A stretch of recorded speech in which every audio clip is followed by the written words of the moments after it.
I am the anti-hope police, here to save all the men for free. Men will be like, I'm not paying for dinner. And I'm like, okay, I had Botox this week. That was $440. I had a session with my trainer. I pay her $330 a month. I got my nails done this morning. That was $150. And now my hair is another $250. I've spent over $1,000 maintaining my appearance this week. They can pay for dinner, ladies. Men aren't on strike. They did the math. When the cost of participation is your money, your mental health, and your freedom, sitting it out isn't laziness. It's strategy. Even I take nights off from Gotham. One thing about me is I can't stand nonchalant men. Nonchalant men, when I think of them, all I just think is emotionally unavailable men. Also can't stand those either. But I think every man thinks that they gotta be nonchalant and able to get a woman or get a girl. Who invented that? No. That is the dumbest thing I've ever heard in my entire life. And I just saw another guy talking about it, and he's like, we as men, we need to stop acting nonchalant. Girls don't like that. That man's right. He's onto something. I can personally say as a woman, I've never, ever, ever, ever liked a nonchalant man. If anything, I get the ick, and I want to smack him. A man in his apartment with his dog, his hobbies, and his peace of mind is somehow a crisis. But a woman doing the exact same thing is thriving. Interesting how freedom only counts when she's the one exercising it. Women told men they were toxic, unnecessary, and replaceable for 20 years straight. Now men believed them and left. And somehow that's also men's fault. You can't fire someone and then complain they stopped showing up. Guys, women are simple.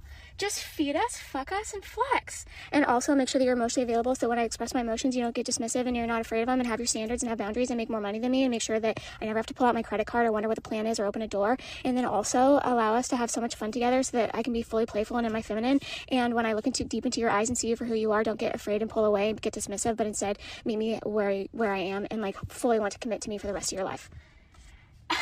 That's so easy, right? Men aren't afraid of commitment.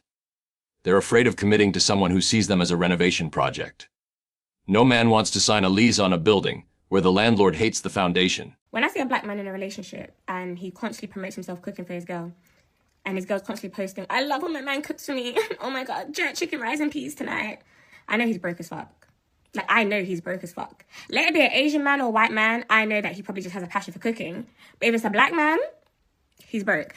Women say they want honesty. Then a man honestly says he prefers other races of women, and the whole internet catches fire. You wanted honesty. You just didn't want that specific honest answer.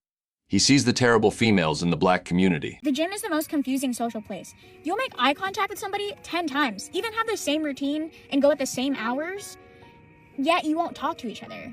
We'd rather download an app to say hi than saying hi in person to someone who's 10 feet away from you, who's giving you signals to approach them. Men stopped approaching because the last 10 years turned a compliment into a criminal charge. You made eye contact a violation, small talk harassment, and asking for a number a potential HR incident. Now you're mad the streets are quiet. You built the silence yourself. Someone explained to me why men want to be princesses in 2026. I matched with a guy on Hinge recently, and his very first message was, what day are you free for drinks? I was like, okay, we love a man that takes initiative to plan the date. So I said Thursday or Friday. And he responded saying, time and place for Friday. Does that sound good? And I was like, yeah, that works. And then he gave me his number.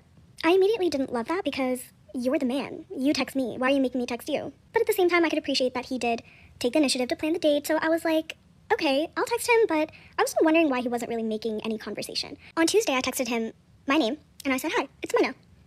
And he responded with his name - Hinge.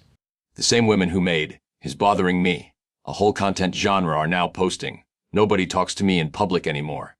You trained an entire generation of men to leave you alone. The training worked. Congratulations. Why can't I pull men I'm attracted to? I feel like this is the bare minimum when it comes to attraction, right? Because I don't have high standards. I think my standards are actually very low, especially when it comes to attractiveness. Like, I'm not asking for a 6'2" Chad that makes $100K a year. I'm asking for a man that's decently attractive, that has a personality, that also knows how to be loyal, loving, caring, and actually loves me back. But I've never pulled a man that I was actually attracted to in a sense where he was a good man. I'm starting to think, am I just that chopped? Like, the delusion isn't that she has standards. The delusion is that she has nothing to offer and still expects the top shelf.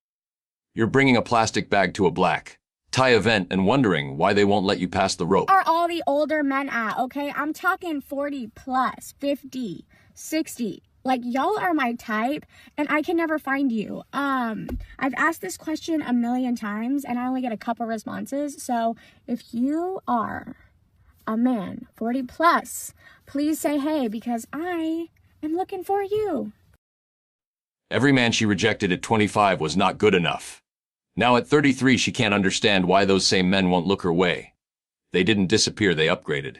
You stayed the same and called it independence. I saw this TikTok, and it was a girl talking about how the only reason that she's ever thought about a man is because she was bored. And I did some self-reflecting. And yeah, it definitely checks out. She says she doesn't need a man for anything. Then the car breaks down, the rent is due, and there's a spider in the bathroom. 3 emergencies, 3 phone calls to men she doesn't need. Gotham has less hypocrisy. That's all for today. If you liked the video and want more honest takes, hit the subscribe button. See you in the next one.